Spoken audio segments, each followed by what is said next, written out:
देखिए हमने आज से अपना रिवीजन कोर्स स्टार्ट किया है और रिवीजन प्रॉपरली बोर्ड को ध्यान में रखते हुए होगा, लेकिन बाय डिफॉल्ट अपने आप इसके साथ साथ जेई मेंस और नीट के बहुत ज़्यादा काम चलते पड़ेंगे साथ साथ। और जेई मेंस ही नहीं, जेई एडवांस में भी बड़े थ्योरेटिकल से क्वेश्चन आते हैं। न्यूमेरिकल बोल दीजिए उन्हें, लेकिन वो थ्योरेटिकल ही होते हैं, वो इस तरह के। तो अगर हम बोर्ड की भी प्रॉपर तैयारी करते हैं, बोर्ड में 70 नंबर का पेपर होता है, 70 में से 70 लगभग उसी बच्चे के आते हैं जिसकी आईआईटी या नीट की भी अच्छी तैयारी होती है। बिकॉज खाली लिखने से 70 नहीं आ जाने वाले। दो बातें होनी है, एक तो पूरा मैटर आपका तैयार हो, क्योंकि पेपर आप देखना, कोई भी पेपर आप देखना, मतलब पिछले 4-5 साल का या अभी जो रिसेंट सैंपल पेपर हो उनमें, कि जो प्रूफ है सीधे प्रूफ या फिर सीधे आर्टिकल्स 70 में से 20 नंबर के भी नहीं मिलते। पास कितने पे होते हैं? 3300 में से होते हैं, या 23 पे होते हैं। ठीक है, आपको ज्यादा पता है इन सब के बारे में, पास होने के बारे में। वैसे इन पे अब हम 23 पे नाट के हम आगे चलें थोड़ा। सुनो, देखिए सुनिए, 23 नंबर के भी आपको एग्जैक्टली उसमें ना, एग्जैक्टली 23 नंबर के भी उसमें सीधे ऐसे टॉपिक नहीं मिलने वाले हैं जो डायरेक्ट आर्टिकल आ जाए, प्रूफ आ जाए, जैसा कि पहले हुआ करता था।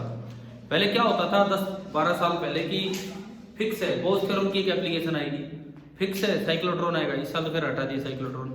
फिक्स था कि एक रेक्टिफायर आ जाता था, तो मतलब इस तरह से क्वेश्चन ही ऑलमोस्ट फिक्स थे। लेकिन अब ऐसा नहीं है, अब छोटे क्वेश्चंस की संख्या बढ़ा दी गई है, और छोटे क्वेश्चन जब आएंगे उसमें लिखना बहुत ज्यादा नहीं है, लेकिन आपको अगर मैटर अपने ढंग से तैयार किया है ना, तो ही ये चीजें होंगी। अब अगले कुछ दिन हम केवल जो सीबीएसई या जो भी बोर्ड सिलेबस है उसी पे फोकस्ड रहेंगे, और साथ में अपनी एनसीईआरटी टेक्स्ट बुक को ध्यान में लेते हुए चलेंगे। ठीक है, कम से कम आप जब ये क्लास अटेंड करें तो एक टेक्स्ट बुक साथ हो तो अच्छा रहेगा। आज नहीं है कोई बात नहीं, कल से पेंसिल और बुक ये हो। लेकिन अभी देखो, जो अभी का जो सिलेबस है चैप्टर वाइज होता है, यूनिट वाइज लेने की जरूरत नहीं है। नई एनसीईआरटी बुक में 14 चैप्टर्स हैं, पुराने में 15 थे, तो कम्युनिकेशन तो हट चुका है सिलेबस से। 14 चैप्टर्स हैं, तो उनमें जो पहला चैप्टर है, दरअसल जिसको आप पहली यूनिट बोलते हैं इलेक्ट्रोस्टैटिक्स, वो और दूसरी यूनिट करंट, दोनों मिलके 16 नंबर का काम आएगा बोर्ड में। ये बताया हुआ है वो उन्होंने पूरा 16 मार्क्स दोनों मिलके। अब दोनों मिलके चैप्टर कितने हो जाते हैं एनसीईआरटी के? 3। इलेक्ट्रोस्टैटिक्स में पहले 2 चैप्टर और करंट में तीसरा चैप्टर। तो जो सिलेबस दिया रहता है बोर्ड एग्जाम के लिए चैप्टर वाइज होता है, ना कि यूनिट वाइज। तो पहला जो चैप्टर है एनसीईआरटी का, उसका नाम है इलेक्ट्रिक चार्जेज एंड फील्ड्स। आप देख सकते हो अपनी बुक में यही नाम होगा इसका, इलेक्ट्रिक चार्जेज एंड फील्ड। अब देखो इसका सिलेबस ना 3 पार्ट्स में बटा हुआ है, 3 पार्ट्स में बटा हुआ है इसका सिलेबस। देखिए क्या है, सुने इधर। पहला जो पार्ट है इसमें simply charge and Coulomb's law, इन्हीं की बातें होंगी। Electric charge, conservation of charge, Coulomb's law. ये Coulomb's law between 2 point charge, फिर मल्टीपल चार्ज आ जाए तो उसका सुपरपोजिशन प्रिंसिपल, और अगर कंटीन्यूअस चार्ज आ जाए जैसे रोड आ गई, डिस्क आ गई, रिंग आ गई, ये तो ये होगा पहला पार्ट है ये। दूसरा पार्ट किस पे बेस्ड है इस चैप्टर का?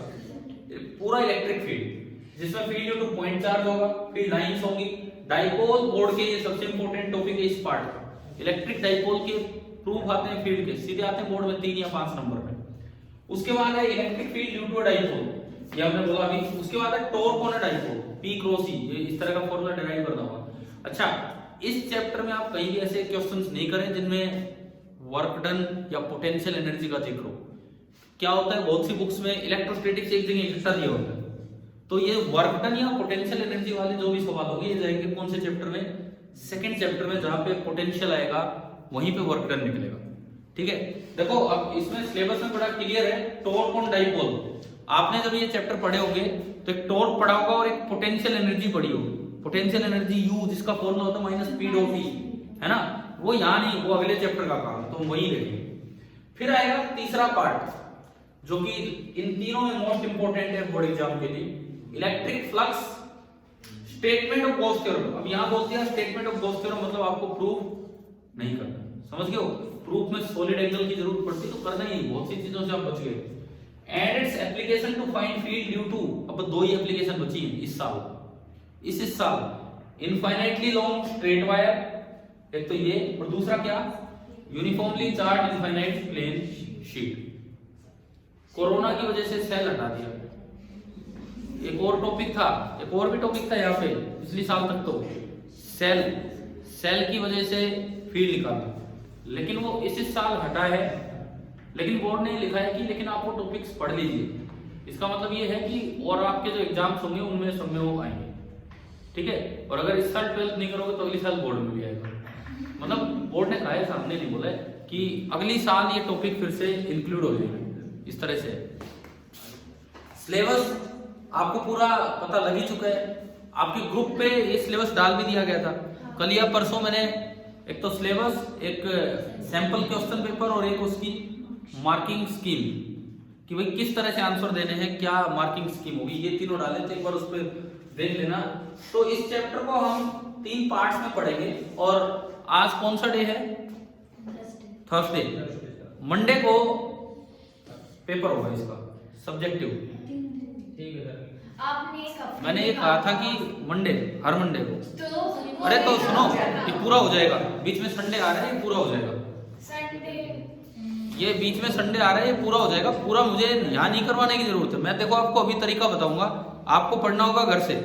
बहुत टाइम है, नहीं तो हमारा कैसे काम पूरा होगा। हम हर एक वीक का एक चैप्टर लेके चलेंगे और मंडे को उसका टेस्ट हुआ करेगा, ठीक है।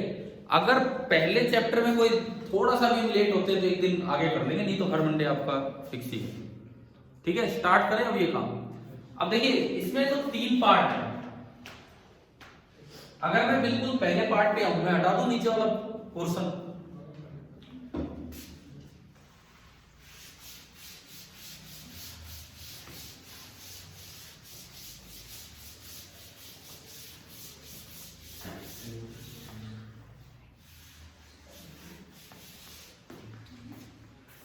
मैं इसमें जो सबसे मेन चीज है पहले उस पे आता हूं। चार्ज से हटके हम कहां से स्टार्ट कर रहे हैं?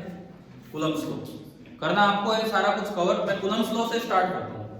सिंपली कूलम्ब्स लॉ क्या है, कैसे हम इस चीज को अप्लाई करें। देखो अगर हम पहला ही टॉपिक अपना स्टार्ट करें,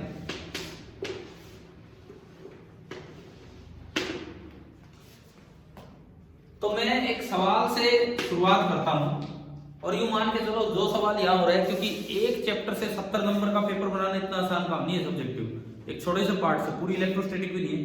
जो सवाल यहां हो रहा है लगभग वो आपके पेपर में भी आ ही जाएगा, अगर मेरे ध्यान रहा बनाते समय और अगर ठीक ठाक हुआ तो।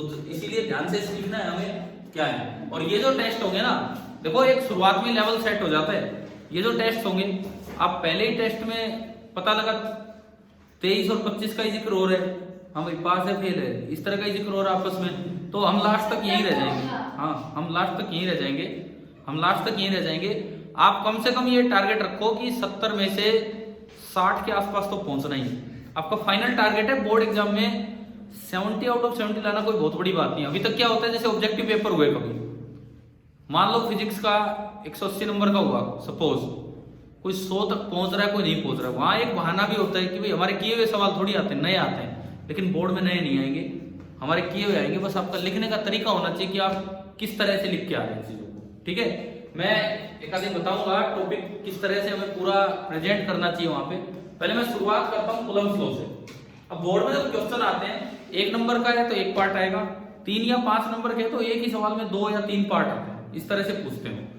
आपको जो पूछा है वही बताना है, यूं नहीं करना है कि कुछ का कुछ ही फेंके जा रहे हो आप, नहीं। फिर उससे क्या होगा, नंबर नहीं आएंगे। आप शीट भर आओगे, नंबर नहीं आएंगे। जो पूछा है कॉम्पैक्ट वे में बताओ। एक बार क्या हुआ, जैसे हमारे कॉलेज में कोई पेपर था, फर्स्ट ईयर में क्या होता है, सब मिक्स चलता है, हर एक बच्चे को हर एक सब्जेक्ट पढ़ना होता है, इस तरह का रहता है। तो एक उसमें एक सब्जेक्ट आ गया फंडामेंटल्स ऑफ मैनेजमेंट, और उसमें एक सवाल आया कि what are the fundamental principles of management. अब मुझे याद नहीं थे, तो मैंने तो यार कुछ इस तरह से शुरुआत की, first of all we should know what the management is, कि मैनेजमेंट का मतलब क्या है, और उस पर भर दिया भाई 1 पेज। मुझे प्रिंसिपल्स याद नहीं थे। लास्ट मैंने यूं लिखा था, now you should yourself conclude what the principles of management. उसमें ना तो कोई नंबर मिले, और ऊपर से टीचर ने, वो एक मैडम थी, क्लास में और ला के दिखा दिया मुझे, ये देखो क्या करके आते हैं। तो यहाँ कोई दिखाने तो नहीं आएगा, लेकिन नंबर नहीं मिलेंगे इस तरह से। यूं नहीं है कि भर के आ रहे हो ये कोई यूनिवर्सिटी एग्जाम नहीं हो सकता उनमें होते हुए से, लेकिन यहाँ ऐसा नहीं होगा। जो पूछा है वो अच्छे से एक्सप्लेन करके आओ और उसको मिक्स मत करो। वो आपको जितना ढंग से एक्सप्लेन करना आता है ना, यूं सोचो कि सामने वाला एक बच्चा है जो चेक कर रहा है और मैं उसे समझाने की कोशिश कर रहा हूँ, तभी नंबर आएंगे, नहीं तो नहीं। आप ही सोचोगे टीचर है उसको तो पता ही होगा, तो उसको तो सभी पता है यार, वो कहां से नंबर देगा। देखो कूलम्ब्स लॉ पे हम पहले शुरुआत करते हैं क्वेश्चन से ही। पहला सवाल ये आता है, पहला ही सवाल आपको यूं दिया गया, एक ये चार्ज है Q1। देखो मैं ये मान के चलूं कूलम्ब्स लॉ तो सबको आता ही आता है, ये तो बेसिक बात है जो इस चैप्टर में जहां से शुरुआत होती है। ये Q1 है और ये Q2 है, ठीक है। इन दोनों के बीच की डिस्टेंस है क्या है? 1 लाइट ईयर। 1 लाइट ईयर काफी बड़ी डिस्टेंस होती है। क्या होता है 1 light year? Distance covered by light in 1 year in vacuum. ये तो बहुत ज्यादा होगी, लाइट तो बहुत तेज स्पीड से चलती है, 3 × 10⁸ मीटर पर सेकंड, तो ये तो बहुत ज्यादा होगी। तो मैं तो शुरुआत ही बहुत ज्यादा डिस्टेंस से करूंगा। ये दोनों इतनी दूर रखे हैं, ये वाला बोल दिया कि किसमें है? वेस्ट में, और ये वाला बोल दिया ये किसमें है? मौसम में। ये वाला चार्ज मौसम में है और इसकी स्पीड है सपोज 10 मीटर पर सेकंड। नॉर्मल सी स्पीड है, बहुत ज्यादा नहीं, क्योंकि डिस्टेंस कितना ज्यादा है? बहुत ही ज्यादा। 1 लाइट ईयर तो बहुत बड़ी डिस्टेंस होती है, ठीक है। अब देखिए हमसे पूछा जाए फर्स्ट पार्ट, क्वेश्चन का पहला part,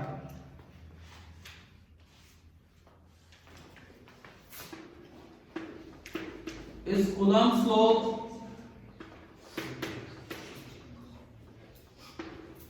valid for calculating the force on Q2 by Q1।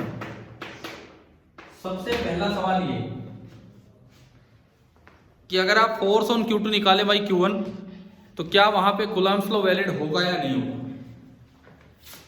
और दूसरा सवाल,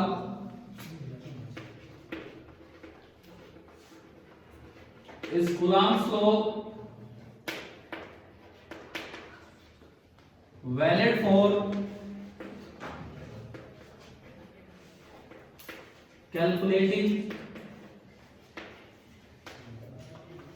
द फोर्स ऑन Q1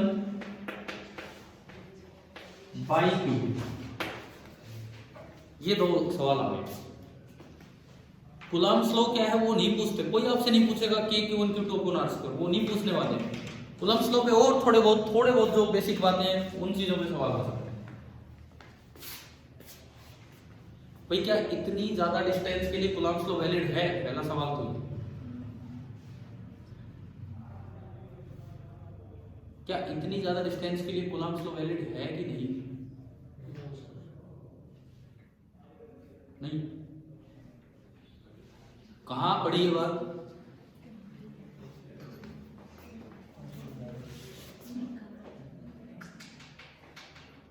क्या इतनी दूर बैठा चार्ज अपना इफेक्ट पहुंचा पाएगा यहां या नहीं? तो क्या कूलम्ब्स लॉ वैलिड है? यानी दोनों का आंसर क्या आएगा? नो। अब रुको, ये सही आंसर नहीं है। कूलम्ब्स लॉ एक इनफाइनाइट रेंज फोर्स है। मैं यार आपको क्या बता रहा हूं, बोर्ड एग्जाम में भी आपके नीट और जेई से ज्यादा दिक्कत बोर्ड में हो जाती है। न्यूमेरिकल की प्रैक्टिस है, नीट और जेई में कोई ये नहीं पूछ रहा कि इसका ये आंसर क्यों है। आप थोड़ा बहुत भी आसपास जा रहे हैं, आपको बिल्कुल एक्सप्लेन करना नहीं आता, फिर भी आप आंसर निकाल देते हैं, नंबर आ जाते हैं। यहाँ तो प्रॉपरली अगले को ही समझा के आना पड़ेगा कि क्या हो रहा है क्या नहीं। और 2 नंबर का सवाल हो, रीजन के साथ चले तो ज्यादा अच्छा रहेगा। देखो छोटी छोटी बातों का ध्यान रखोगे तो मैं आपसे फिर कह रहा हूँ 70 आउट ऑफ 70 लाना कोई बहुत बड़ी बात नहीं होगी। आप ये आजकल ना बोर्ड के टॉपर्स की आंसर शीट बाहर दिखाई जाती है, उसमें आ जाती है सैंपल पेपर और इन सब में, वो बच्चे भी गलतियां कर जाते हैं, फिर भी 70 में 70 ले जाते हैं। एक बार एक वो दिखा रखा था, उसमें पूछ रखा कोई सवाल कि what are the two modes of communication. अब तो कम्युनिकेशन सिस्टम हट गया चैप्टर से, मतलब सिलेबस से। सवाल पूछा what are the two modes of communication, तो वो पूछना चाह रहे थे पॉइंट टू पॉइंट मोड या ब्रॉडकास्ट मोड। और जो बोर्ड टॉपर था उसमें वो आंसर दे गया फ्रीक्वेंसी मॉड्यूलेशन, फेज मॉड्यूलेशन और एम्पलीट्यूड मॉड्यूलेशन। तो वो तो 3 हो गए। वो क्या पूछ रहे हैं, तो वो मोड ऑफ कम्युनिकेशन पूछ रहे थे। ये कोई और बात बता के आ रहा है वहां पे। According to NCERT text book, वहां पे वो जो 2 मोड ऑफ कम्युनिकेशन थे वो क्या क्या थे, एक तो पॉइंट टू पॉइंट, एक आदमी एक से ही बात करे, और एक ब्रॉडकास्ट, एक आदमी कईयों से बात करे। लेकिन उस बच्चे का बाकी पेपर इतना अच्छा था कि उसको उसमें भी 1 नंबर दे दिया गया था। ठीक है, अब ऐसे मतलब अगर आप थोड़ा ढंग से शुरुआत करोगे तो पेपर में आगे चेक करने वाला ही फ्लो में आ जाता है, बोल ठीक ही होगा, वो अपने और काम करने लग जाता है चेक करते। देखो अभी तक पहला सवाल, कूलम्ब्स लॉ जो है ना वो एक इनफाइनाइट रेंज लॉ है, मतलब कितनी बड़ी दूरी कर लो कूलम्ब्स लॉ वैलिड होगा। ये कूलम्ब्स लॉ की प्रॉपर्टी में पढ़ा जाता है। हाँ, अगर आप बहुत छोटी दूरी कर दोगे ना, बहुत कम, फर्मी मीटर से भी कम। फर्मी मीटर कितना होता है, फर्मी कितना होता है, फर्मी 10⁻⁻15 मीटर को फर्मी बोलते हैं या फेम्टोमीटर। अगर उस रेंज में पहुंच गए तो वहां कूलम्ब्स लॉ की बजाय फिर न्यूक्लियर फोर्स हावी हो जाते हैं, तो वहां पे जाके ये फेल हो सकता है। एटॉमिक रेंज में भी वैलिड होता है। क्या आपने एटॉमिक स्ट्रक्चर या एटम वाला चैप्टर पढ़ा था, बोर मॉडल पढ़ा था ना, उसमें हमने बताया था कि ये बीच में एटम का न्यूक्लियस है, बाहर कौन घूम रहा है, इलेक्ट्रॉन। एंगस्ट्रॉम की दूरी पे ही तो होता है 10⁻⁻10। क्या उस पे एक इक्वेशन बनाई थी, F K Q1 Q2 ZeE/r² बराबर m×v²/r। तो क्या कूलम्ब्स लॉ वहां लगा दिया कि नहीं। और दूसरी इक्वेशन में आपको याद दिलाऊं, बोर्स एंगुलर मोमेंटम क्वांटाइजेशन की थी, mvr=ns/2π, और उन दोनों से हमें पैरामीटर काफी कैलकुलेशन मिले थे आगे। ठीक है, तो क्या यहाँ पे कूलम्ब्स लॉ लगने में कोई दिक्कत है, बताओ। तो क्या आंसर होगा, यस, दोनों का। ये भी गलत है, ये भी गलत है। अब थोड़ा ध्यान से चलो ना, एक बिल्कुल पहला टॉपिक, उस पे पहला सवाल ले रहे हैं और उसमें दिक्कत हो रही है। ये हर जगह होगी, हर बात पे ध्यान रखना होगा। ये सुनो, पहली बात तो आपको ये देखना है क्या है, रेंज फर्मी मीटर में तो नहीं चलेगी। डिस्टेंस कहाँ फर्मी मीटर, ये तो पता नहीं कितने लाइट ईयर हो रहे हैं यहाँ पे, तो बहुत ही बड़ी डिस्टेंस है। बड़ी में दिक्कत नहीं है, दिक्कत कहाँ आएगी, छोटे में आएगी। एंगस्ट्रॉम में भी दिक्कत नहीं आनी, फर्मी की रेंज में चली जाएगी तब दिक्कत आएगी। दूसरी बात, कूलम्ब्स लॉ में एक और कंडीशन होती है कि it is the law of electrostatics. It is the law of electrostatics, मतलब चार्ज किस पे होना चाहिए, रेस्ट पे। तो अब इस क्वेश्चन में यूं फंसा दिया, एक चार्ज तो रेस्ट पे है और एक मोशन में। तो अब बताओ कूलम्ब्स लॉ वैलिड होगा या नहीं, कूलम्ब्स लॉ वैलिड होगा या नहीं होगा, कौन से में वैलिड होगा। देखिए, तो इसका मतलब ये है, सुनिए, इसका मतलब ये है कि हमने अभी तक कूलम्ब्स लॉ को ही ढंग से नहीं पढ़े। एक कंडीशन तो ये होगी कि जो डिस्टेंस है वो फर्मी की रेंज में नहीं जानी चाहिए। दूसरी कंडीशन, जो सोर्स चार्ज है ना, सोर्स चार्ज वो किस पे होना चाहिए, रेस्ट पे। टेस्ट चार्ज चाहिए रेस्ट पे हो चाहे मोशन में। बताओ कौन से सवाल में सोर्स चार्ज रेस्ट पे और कौन से में मोशन में। ए पार्ट में सोर्स कौन है, सोर्स ऑन Q2/Q1, तो सोर्स कौन है, Q1।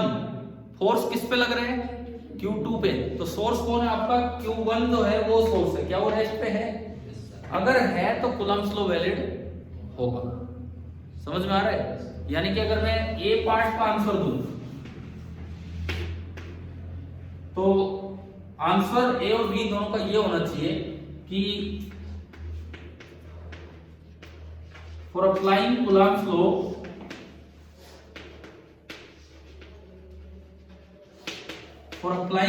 law, source charge should be at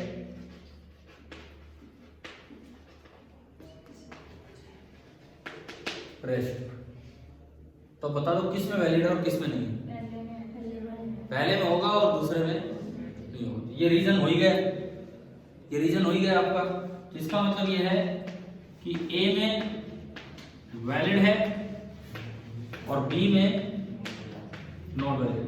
खाली यस और नो लिख के आओगे ना तो बोर्ड एग्जाम में यूं लगेगा तुक्का सा मारा है, पता नहीं यस नो क्या कर रहे हैं। तो एक लाइन तो अपनी रीजन की दो कि क्या है क्या नहीं। इलेक्ट्रोस्टैटिक जो चैप्टर का नाम, जो यूनिट का नाम बोला जाता है, उसका मतलब समझ में आ रहा है कि सोर्स चार्ज किस पे होना चाहिए, रेस्ट पे होना चाहिए। ठीक है, इसी में तीसरा पार्ट पूछूं मैं, इसी में थर्ड पार्ट, क्या न्यूटन थर्ड लॉ फॉलो हो रहा है?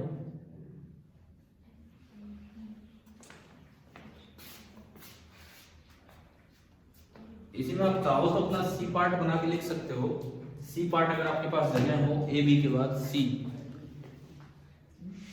Are the two forces obeying Newton's third law at this instant. Are the two forces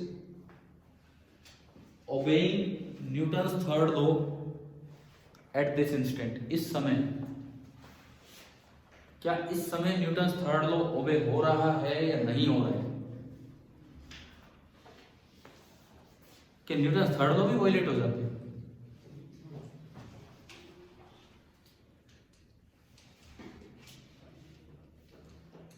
जैसी शुरुआत हुई ना, यूं लग रहा है नीट और जेईई से तो मुश्किल बोर्ड का काम। अगर आप बोर्ड में 70 में से 70 लाना चाहते तो बिल्कुल उनसे भी ज्यादा हमें पढ़ना पड़ेगा, और अपना 23 का ही अरेंजमेंट करना है तो वो तो उनकी तैयारी के साथ साथ भी हो जाता है, कोई दिक्कत नहीं है। ठीक है, और इसीलिए परफेक्ट तैयारी बोर्ड नीट की ना, नीट जेईई की भी तभी होती है जब बोर्ड का अच्छा मैटर आपने तैयार कर रखा हो। बताओ भाई, न्यूटन्स थर्ड लॉ, मैंने सी पार्ट आपसे पूछा, इसी सवाल में मैंने सी पार्ट बनाया, तो उसका आंसर आप दीजिए। Are the two forces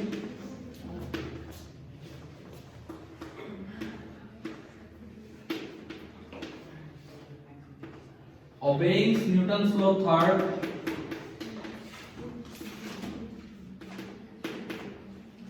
at this instant। बताओ क्या आंसर होगा? नहीं, बिल्कुल नहीं। और इसमें कोई सोचने वाली बात नहीं है। ये मत सोचो कि न्यूटन के लॉ बिल्कुल यूनिवर्सल है, फेल नहीं हो रहे, हो रहा है यहाँ पे। तो इसका आंसर आप ऐसे लिखेंगे, सी पार्ट का आंसर,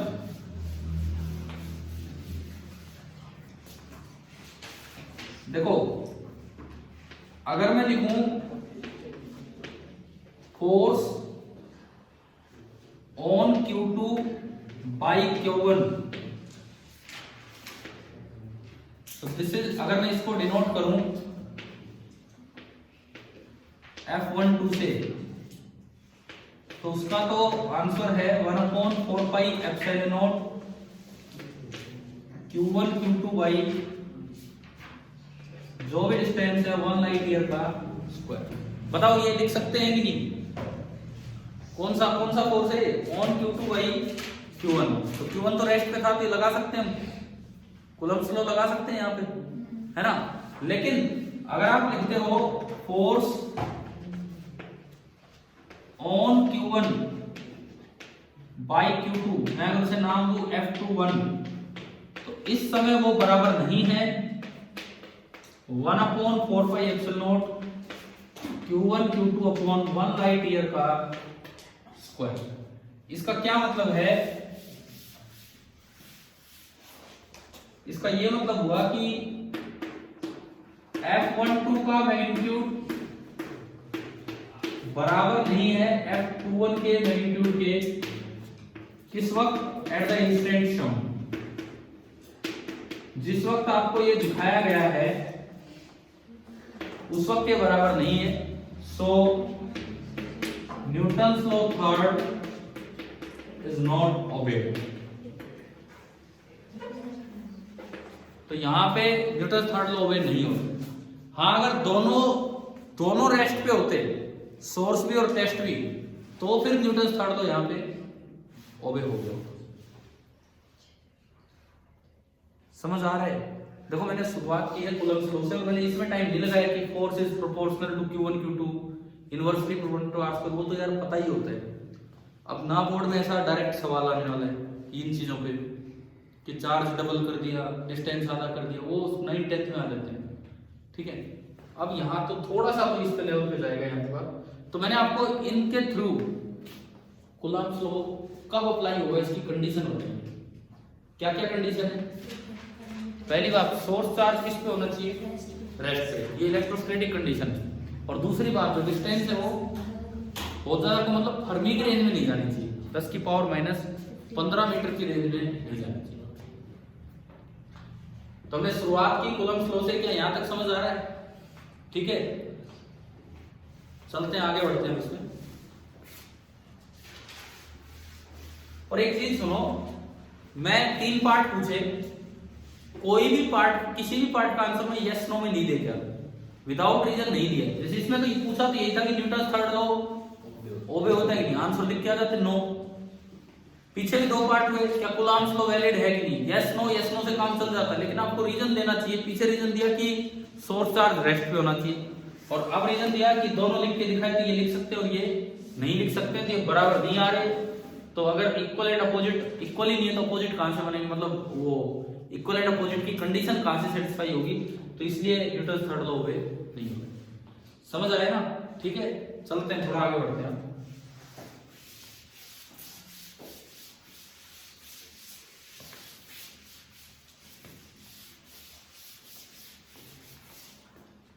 तो इसी को दूसरे तरीके से अगर पूछे हम,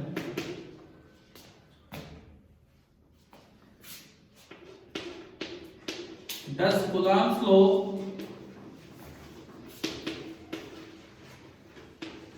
ओबे न्यूटन थर्ड लॉ, ये सवाल आ गया,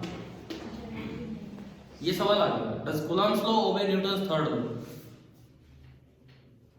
क्या आंसर होगा? अब खाली यस नो में फिर नहीं जाएंगे, आप बता के आएंगे कब ओबे होगा और कब नहीं होगा।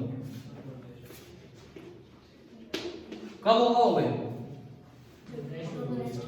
सोर्स तो रेस्ट पे रहना ही रहना है, टेस्ट भी किस पे रहे? रेस्ट पे। ठीक है, देखिए मैं 3 केसेस अब ले रहा हूं इसको आपको समझाने के लिए। केस फर्स्ट, ये Q1 है, ये Q2 है, और ये डिस्टेंस R है, ये भी रेस्ट पे है, ये भी रेस्ट पे है।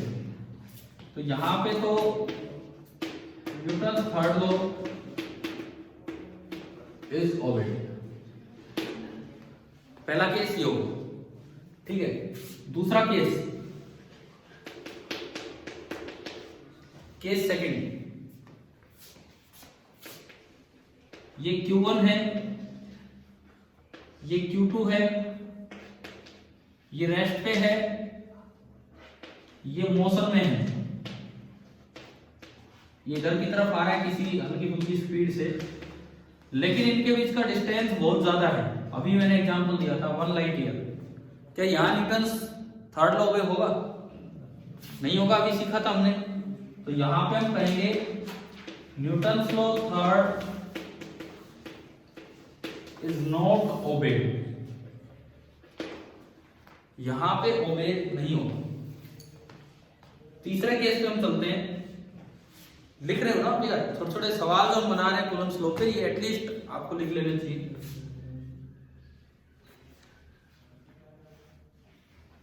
मिटा दो नहीं अगर केस स्पष्ट हो गया हो। तीसरा केस सुनो,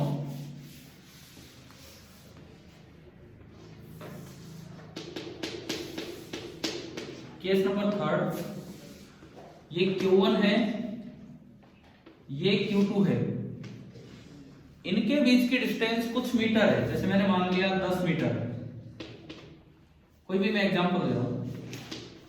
ये रेस्ट पे है, ये मोशन में है, और इसकी स्पीड इधर मान ली 10 मीटर पर सेकेंड। अब बताओ यहां पे न्यूटन थर्ड लॉ इस समय ओबे होगा कि नहीं?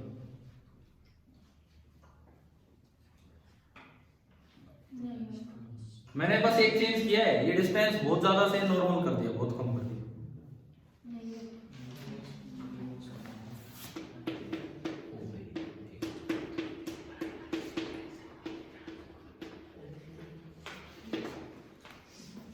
अब ये क्या चक्कर है,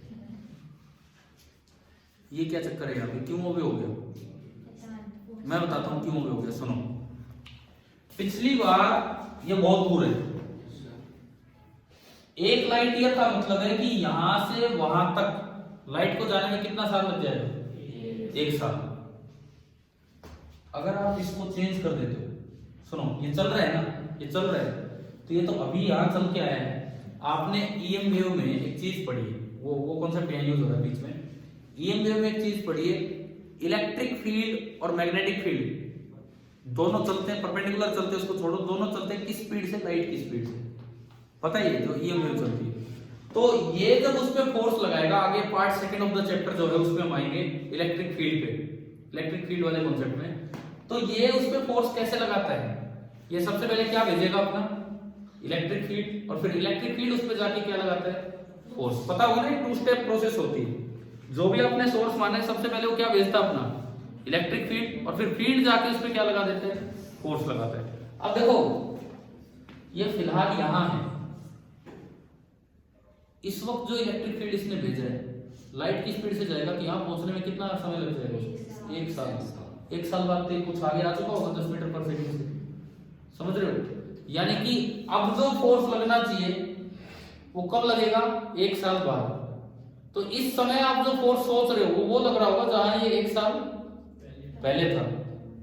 तो इस वक्त डिस्टेंस 1 लाइट ईयर लेनी पड़ेगी, 2 लाइट ईयर। भाई ये जो आप सोच रहे हो ना कि Q1 Q2 upon 1 light year का स्क्वायर, ये फोर्स तो कब लगेगा? जब इसका फील्ड वहां पहुंचे।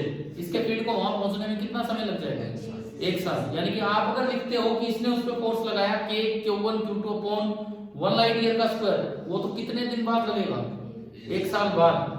तो फिलहाल कौन सा फोर्स लग रहा होगा? जो फील्ड अभी पहुंच के आ रहा होगा। तो फिलहाल तो वो फोर्स लग रहा होगा जब ये थोड़ा पहले था, कुछ पहले होगा, समझ गए हो ना? तो फिलहाल जो फोर्स है वो इतना होगा कि इससे कम होगा,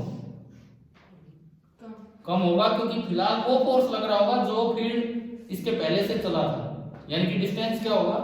ज्यादा में कम होगा। क्लियर है? लेकिन इधर आओ, आप इस वक्त देखते हो किस स्पीड से चल रही है? 10 मीटर पर सेकंड। 10 मीटर पर सेकंड। इससे फर्क नहीं पड़ता आप इधर बनाओ, मैंने पिछली बार किधर बना रखा है? इधर बना रखा है। इधर बनाओ तो इधर बनाओ, उससे कोई फर्क ही नहीं पड़ता। ठीक है, आप जस्ट 1 सेकंड पहले देखो, मैंने इधर इसलिए किया, मैं थोड़ा समझाना आसान हो जाएगा, आप मत चेंज करना। अगर मैं 1 सेकंड पहले देखता हूं तो ये कहां था? 10 मीटर और इधर था। कितनी दूर था इससे? 20 मीटर। फिलहाल कितनी दूर है?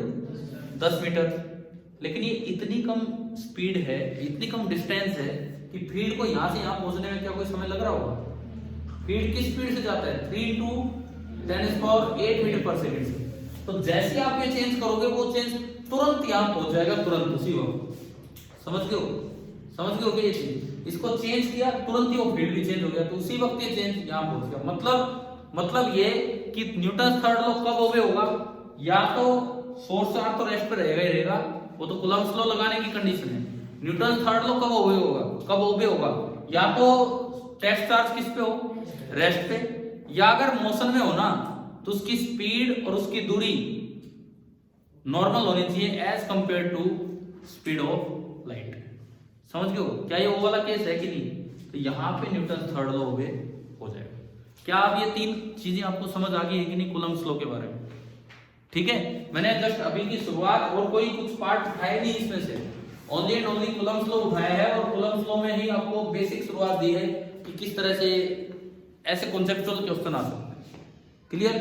अब ये जो सवाल है फोर्स बिटवीन 2 पॉइंट चार्जेस, अगर मैं इस पे हूं, मैं इन पे नहीं गया हूं अभी, आपके लिए मैं छोड़ रहा हूं, आप पढ़ेंगे किताब से, क्योंकि इलेक्ट्रिक चार्ज इसमें एनसीईआरटी में बड़ी अच्छी एक्सप्लेनेशन दे रखी है गोल्ड लीफ इलेक्ट्रोस्कोप की। गोल्ड लीफ इलेक्ट्रोस्कोप अक्सर बच्चा नहीं पढ़ता, कई बार छोड़ जाता है।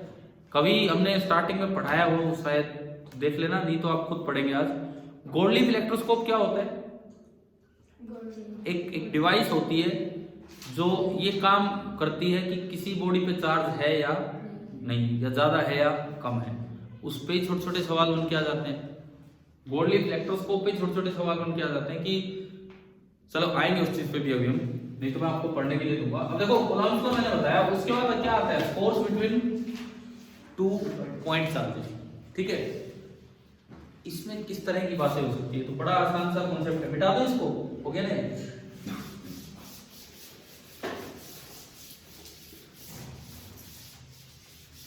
आज एक तरह से रिवीजन का इंट्रोडक्शन है, बहुत ज्यादा कॉन्सेप्ट आज कवर नहीं कर रहे, लेकिन मैं जस्ट आपको ये बता रहा हूँ कि सीधा फॉर्मूला रटना और न्यूमेरिकल करना, उससे बोर्ड पेपर आधा ही सोल्व होगा आपका, पूरा सोल्व नहीं हो पाएगा। थोड़ा अच्छे कॉन्फिडेंस के साथ जाओ, एक एक चीज पढ़ के। इसके बाद और सिलेबस पे नजर रखो, जो सिलेबस है उसका एक एक पॉइंट करना है। यहाँ लिखता है force between 2 point charges, formula हम सब जानते हैं। कभी भी जैसे ये है, ये चार्ज है Q1, ये चार्ज है Q2, आपको मीडियम दे दिया कि मीडियम क्या है, वैक्यूम या फ्री स्पेस या एयर, और दोनों के बीच की डिस्टेंस है कितनी, r। ठीक है, फोर्स का एक्सप्रेशन क्या लिखेंगे, k कभी मत लिख के आओ। हम जो k यूज करते हैं ना, k, ये तो लोकल k है, ये k है ही नहीं। k का मतलब होता है डाइलेक्ट्रिक कांस्टेंट, जो स्टैंडर्ड k होता है उसका मतलब होता है डाइलेक्ट्रिक कांस्टेंट। तो कभी भी बोर्ड एग्जाम में k यूज मत करो, आप k को हमेशा अवॉइड करो। कारण कोई मुश्किल से एक आधा सवाल आएगा जिनमें k का यूज होगा डेरिवेशन में, तो अब क्यों k के चक्कर में जा रहे हो। कोई काट देगा उसको देख के, ये k तो है ही नहीं कुछ भी। किसी भी स्टैंडर्ड किताब में एक k वगैरह नहीं दिया जाता है, और अगर आपने k यूज किया तो अलग से उसकी वैल्यू बता क्या हो, where k is 1/4 pi epsilon naught. ठीक है ना, और मैं तो यही कहूंगा कि यूज ही मत करो। जैसे इनके बीच में फोर्स बताना हो आपको, फोर्स का एक्सप्रेशन ही दिखाना हो, आपने इधर की तरफ फोर्स बताया, this is force by Q1 on Q2, आपको इसका एक्सप्रेशन लिखना है, जस्ट वेक्टर फॉर्म एक्सप्रेशन। तो भाई 1 से 2 को ज्वाइन किया, ये कार वेक्टर बना, इसका नाम होगा R12। R12 का मतलब होता है position vector of Q2 with respect to Q11। ठीक है, कभी भी k में मत छोड़ के आओ, अपना answer 1/4 pi epsilon naught Q1 Q2 upon जो भी ये वेक्टर है मोड ऑफ R12 का स्क्वायर, लेकिन वेक्टर फॉर्म में चल रहे हैं तो इनटू क्या आएगा, R12 कैप। ठीक है ना, वेक्टर कई बार ये गलती, इधर वेक्टर लगा रखा है, उधर खाली बस इतना लिख के आ रहे हैं। वेक्टर और मैग्नीट्यूड यूं नहीं, पूरा ढंग से देना है। ठीक है, अब इसमें देखो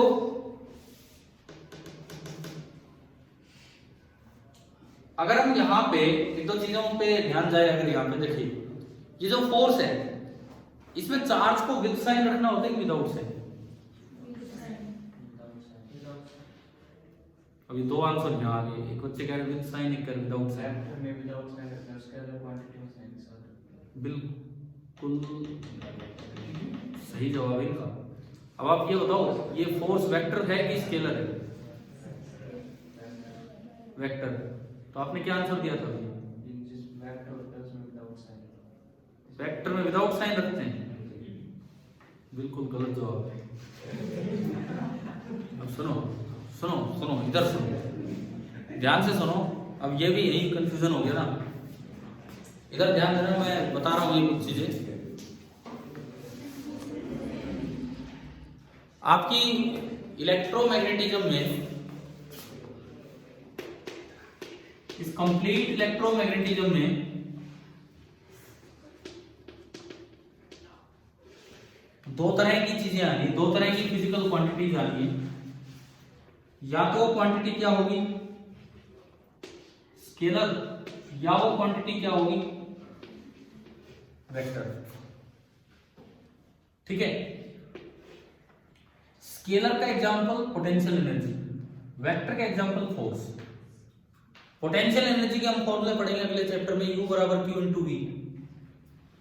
ये भी एक फॉर्मूला है जो नेक्स्ट चैप्टर में आएगा, U is equal to Q into V।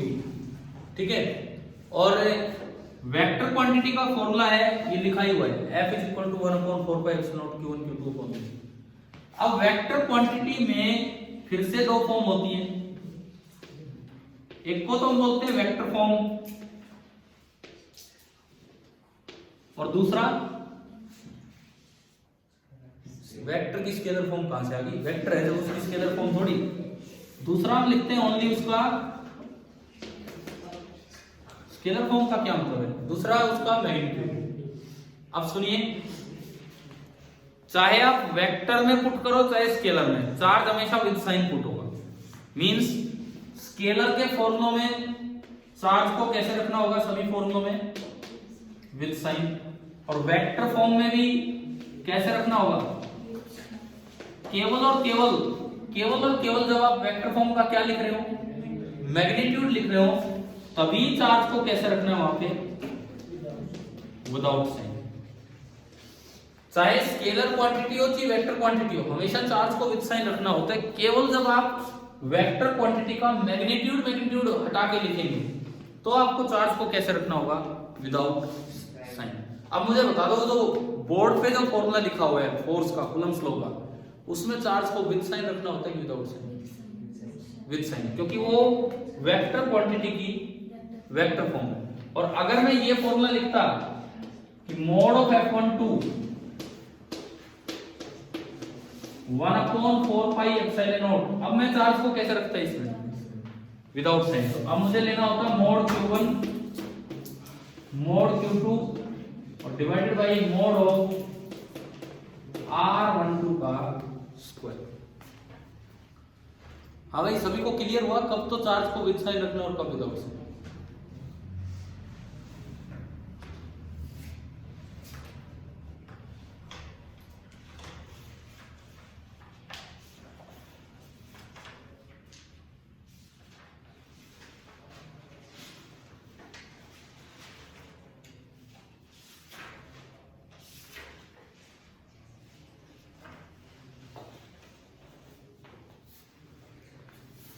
देखो ये चैप्टर कुल मिला के 3 पार्ट्स में है, जैसे मैंने शुरू में सिलेबस में बताया, ठीक है।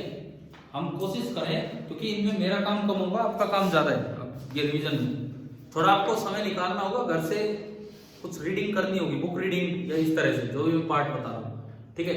मैं आपका जो 70 नंबर का पेपर बनाऊंगा इसी किताब से ही बनाऊंगा, चैप्टर 1 से, ठीक है।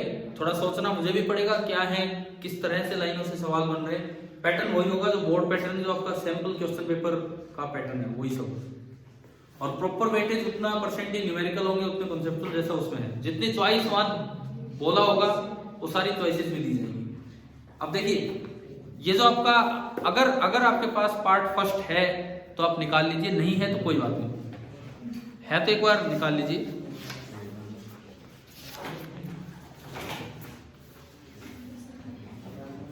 मैंने तो पार्ट फर्स्ट का बीच से पार्ट उठा लिया, कूलम्स लॉ।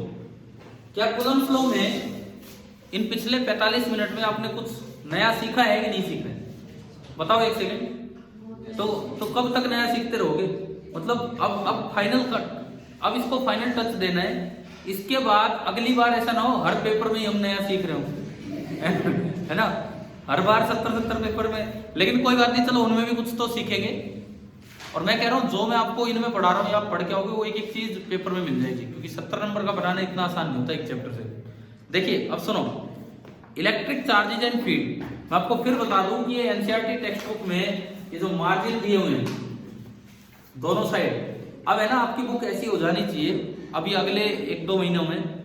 आप पढ़ोगे, नहीं पढ़ोगे तो यार फायदा नहीं है। फिर पढ़ोगे, जहां जो लाइन ढंग की दिखती है आप अंडरलाइन कीजिए, साइड में थी उसकी हेडिंग डाल दो, पेंसिल का यूज करो, ज्यादा बेटर होता है। साइड में उसकी हेडिंग डाल दीजिए, या फिर आप किस तरह से यूज करना चाहते हैं। जैसे मैंने कभी जब किया होगा तो 11th-12th में हमने नहीं पढ़ी एनसीईआरटी। चलिए हमारे टाइम में प्रदीप का रिवाज था, प्रदीप सुना आपने, है वो प्रदीप बस वही चलते थे, प्रदीप वाली किताबें और भी चलती होगी, लेकिन हमारे टीचर प्रदीप को यही बोलते थे। एनसीईआरटी तो यार मतलब पढ़ी ही नहीं कभी, ये लगा लो। बाद में पता लगा कि एनसीईआरटी बुक ज्यादा अच्छी है।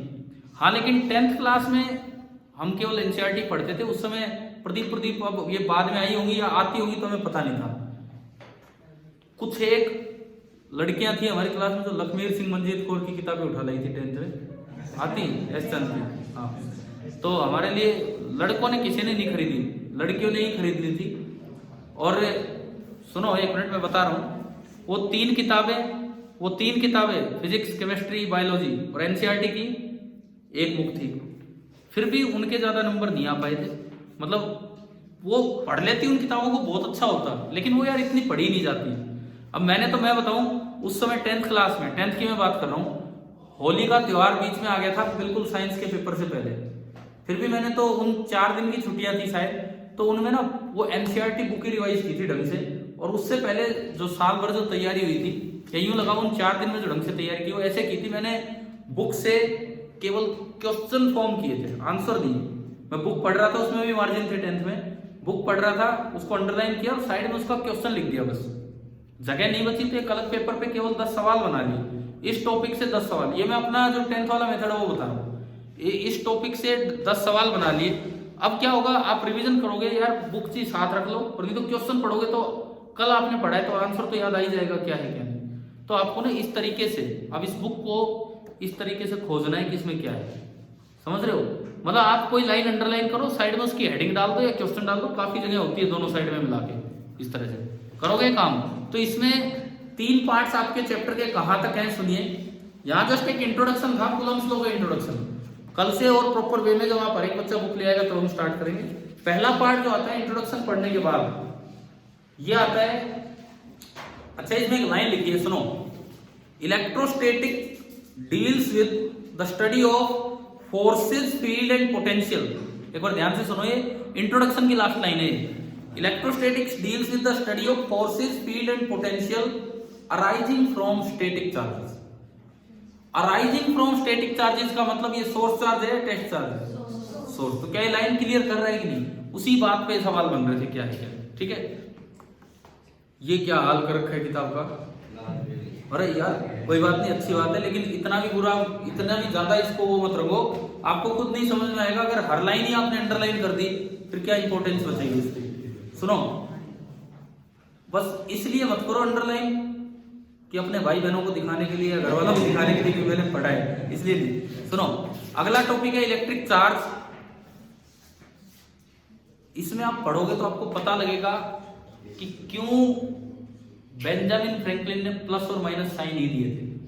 चार्ज 2 तरह के हैं, मैग्नेट में पोल 2 तरह के होते हैं, उनको तो प्लस माइनस नहीं बोला, उनको क्या बोले, नॉर्थ और साउथ। तो इनको क्यों प्लस माइनस दिए, इस तरह की छोटी छोटी बातें आपको पता लगेगी यहाँ पे, ठीक है। उसके बाद सुनो, ये पिथ बॉल, प्लास्टिक रोड, इन पे छोटा सवाल बन के आ सकता है। उसके बाद आगे आता है gold leaf electroscope. Gold leaf electroscope जो आप पढ़ोगे घर से, कल हम डिस्कस करेंगे ये चीजें, ठीक है। उसके बाद कंडक्टर्स एंड इंसुलेटर्स। देन आता है charging by induction, method of charging है एक बड़ा अच्छा सा, भाई बातें नहीं यार, बातें नहीं, चार्जिंग बाय इंडक्शन एक बड़ा अच्छा सा मेथड, और उस पर एक सॉल्ड एग्जांपल है 1.1। फिर आता है basic properties of electric charge. यहाँ पे इलेक्ट्रिक चार्ज के आगे क्या लिखा है, कंजर्वेशन ऑफ चार्ज। तो प्रॉपर्टीज में एडिटिविटी, कंजर्वेशन, क्वांटाइजेशन, 3 प्रॉपर्टीज बता रखी हैं, तीनों पे कोई ना कोई एक नंबर के सवाल बनते हैं। उसके बाद आता है कूलम्स लॉ। उसके बाद आता है कूलम्स लॉ, जो मैंने आज की क्लास में लगभग कुछ ऐसी बातें आपको बताने की कोशिश की जो आपको शायद नहीं पता थी। फिर आता है मल्टीपल चार्जेस के बीच में Coulomb's law, force between multiple charges, and then है आपका इलेक्ट्रिक फील्ड। वो सुपरपोजिशन प्रिंसिपल हो जाता है मल्टीपल चार्जेस में। चलो मैं आपसे पूछता हूं, इसमें लिखा है सुपरपोजिशन प्रिंसिपल, हाँ ये लिखा है भाई। कोई भी बच्चा बताएगा मुझे, अगर एक Q1 रखा है, एक Q2 रखा है, एक Q3 रखा है, और बीच में Q0 रखा है। Q1, Q2, Q3 वो 3 सोर्स हैं, और बीच में Q0 क्या है, टेस्ट चार्ज है। तो सुपरपोजिशन प्रिंसिपल क्या कहता है, बताओ, चलो आप बताओ क्या कह रहे हो। द नेट, मैं उसको अंग्रेजी में ट्रांसलेट कर देता हूं। The net force on Q0 is the vector sum of force due to all the forces due to individual charges. अब मुझे एक बात बताओ, इसमें प्रिंसिपल कहाँ गया, मुझे एक बात बताओ। ये बुक है, मैं इस पे एक फोर्स इधर लगा रहा हूँ 10 न्यूटन, एक इधर लगा रहा हूँ 10 न्यूटन, एक इधर लगा रहा हूँ 10 न्यूटन, तो नेट फोर्स कितना होगा, 30 न्यूटन। या वेक्टर सम, वेक्टर सम। क्या इसमें कहीं कूलम्स लॉ की बात आई है? मैं तो चिक्का ऐसा ही फोर्स लगा दूं, 10 इधर 10 इधर 10 इधर, नेट फोर्स क्या होगा, वेक्टर सम। ये तो कोई फिजिक्स का प्रिंसिपल ही नहीं हुआ, तो इसे क्यों सुपरपोजिशन प्रिंसिपल बोल रहे हो भाई? ये कौन सा प्रिंसिपल आ गया कि एक चीज पे अगर 3 फोर्स लगे तो नेट फोर्स निकालना हो, तीनों को सम कर दो, वेक्टर सम। वेक्टर है तो वेक्टर सम ही होगा, और कौन सा सम होगा? अरे तो सुपरपोजिशन प्रिंसिपल क्या है? एक फोर्स निकालेंगे तो दूसरे चार्जेस के उसमें फोर्स डिस्टर्ब नहीं होगा। ये है सुपरपोजिशन प्रिंसिपल। यही है सुपरपोजिशन प्रिंसिपल कि जब Q2 और Q3 वहां प्रेजेंट होंगे तो उनकी वजह से Q1 का Q0 पे फोर्स बिल्कुल भी प्रभावित नहीं होगा। आप एक बार Q1 का Q0 पे फोर्स लिख लो, जैसे कि अकेला Q1 होता है और Q0 होता है, फिर Q2 का लिख लो, फिर Q3 का, बस यही है सुपरपोजिशन प्रिंसिपल। और एक बार 3 फोर्स आ गए तो ये तो बाद में एक सेकेंडरी स्टेटमेंट है कि एक बार 3 फोर्स आ गए तो नेट फोर्स क्या होगा, वेक्टर सम। लेकिन most of the student 90% student अगर सुपरपोजिशन प्रिंसिपल पूछ लिया जाए तो जो काम की लाइन है वो तो लिखेंगे नहीं, जो फालतू की लाइन है वो लिख के आएंगे साथ में कि ये है। अब आपकी बुक में मैं एक बार देख लेता हूं, शायद यहां तो ठीक दिया जाना चाहिए, ऐसा नहीं होगा। सुनो, अब सुनो, यहां पे प्रिंसिपल सुपरपोजिशन प्रिंसिपल देखिए एक बार, पेज नंबर 15 पे है। ये बीच बीच में बोले ना, और इधर ध्यान दें, पेज नंबर 15 मैं बोलता हूं, सुनिए। Experimentally it is verified that, उसके बाद उन्होंने अलग से इटैलिक बना रखा है, force on any charge due to a number of other charges is the vector sum of all the force on that charge due to other charges taken one at a time. ये वो line है जो आप लोगों ने बोली थी, force on any charge is the vector sum. लेकिन उसके आगे लिखी है the individual forces are unaffected due to the individual forces are unaffected due to the presence of other charges. This is termed as the principle of superposition. तो क्या superposition principle का main बात क्या है, समझ आ गई उनकी।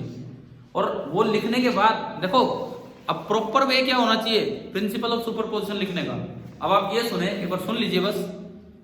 अगर प्रिंसिपल ऑफ सुपरपोजिशन पूछा जाए विद डायग्राम आपको बताना चाहिए, लेकिन यहां सुनिए क्या होगा, इस तरह लिखना चाहिए the individual forces on the test charge are unaffected due to the presence of other charges. This is the principle of superposition. और उसके बाद लिखो so the force on any charge is the vector sum of all the individual forces. समझ गए हो, जो main बात है वहां बता के आओ कि सुपरपोजिशन प्रिंसिपल क्या है।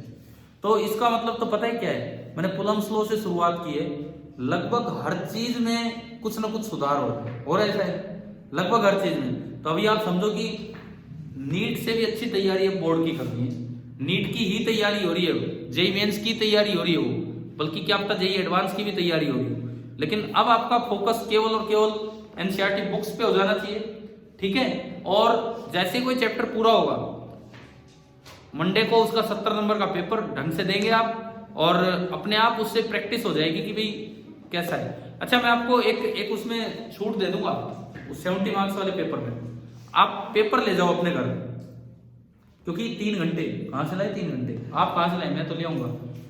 आप पेपर ले जाओ अपने घर, आप उसका ढंग से सॉल्यूशन लिख के लाओ, आपका मन करेगा आप बुक नोटबुक की मदद ले लो, कोई दिक्कत नहीं है यार। मतलब हमें क्या करना है, हमें एक प्रैक्टिस करनी है कि आंसर कैसे लिखना है। आप ये कोई ऑब्जेक्टिव थोड़ी की टिक लगा ले कहीं से देख के, समझ रहे हो क्या। आप यहाँ 3 घंटे दे नहीं पाओगे, छुट्टी के बाद शाम को इतना मिल ही नहीं पाएगा टाइम। आप अपने घर ले जाएंगे वो पेपर मंडे को, ठीक है, मंडे को वो पेपर अपने घर ले जाएंगे, या संडे हो पाएगा, संडे जब भी हो बनेगा मंडे को ही ले पाएंगे। और नेक्स्ट डे जब आप आएंगे तो अपने, मंडे शाम को मैं दूंगा आपको, नेक्स्ट डे जब आप आएंगे तो अपने सॉल्यूशंस अपनी शीट पे बना के लेना। इसमें कुछ गलत नहीं है भाई, जिसको लगता है मुझे थोड़ी जरूरत है बुक की, ऐसे तो मत करना एक एक क्वेश्चन के लिए बुक खोल के और वहां से पढ़ के लिख रहे, वो नहीं। आप एक बार पेपर पे नजर डाल लो, उनमें जो क्वेश्चन है वो पहले पढ़ लो, अपनी किताब से पढ़ लो भी क्या है, क्या आंसर होना चाहिए, और फिर उसके बाद बंद करके फिर पूरा पेपर एक साथ अटेम्प्ट करना। जब आप 2-3 पेपर इस तरह दे लोगे तो कभी किसी संडे को मन करेगा तो आपको 3 घंटे यहाँ बुला के इकट्ठा पेपर ले लेंगे, समझ गए ना ये चीज। कोई कंबाइन पेपर लेना होगा, जैसे इलेक्ट्रोमैग्नेटिज्म हो गया सपोज, अब उसका एक 70 नंबर का पेपर लेना है, तो उसके लिए एक संडे को बुला के और फिर यहाँ पे वैसे पेपर हो जाएगा। क्या समझ आ रहा है। तो कल का होमवर्क सुनिए, यहाँ पे जहां पे टॉपिक 1.8 स्टार्ट होता है इलेक्ट्रिक फील्ड, ये नहीं, इससे पहले तक का सोल्ड एग्जाम्पल, थ्योरी पार्ट, या जो आपको सवाल मिले, जो समझ आए पढ़ के आए, ठीक है।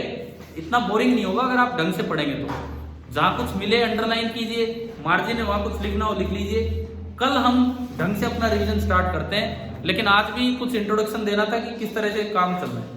तो एक बात तो ये बताओ, कुछ लग रहा है कि इस महीने में तो कुछ ज्यादा सुधार होगा पीछे के मुकाबले, अगर इतने ढंग से आप चीजें पढ़ेंगे तो, ठीक है। और बोर्ड की तैयारी ही असली तैयारी होती है। और बहुत से बच्चे करते क्या है, यूं कह के बोले ये किताब ही बोर्ड लेवल की है, एनसीईआरटी बुक को यूं कह देते हैं बोर्ड लेवल की है, तो तो बोर्ड लेवल का ही तुम्हें नहीं पता क्या है फिर इसका मतलब, या फिर ये सेक्शन बोर्ड लेवल का है, ये इस तरह का है, तो ऐसा कुछ नहीं करना है, अपनी तैयारी करो ढंग से, ठीक है। कल पढ़ के आएंगे आप लोग। Thank you.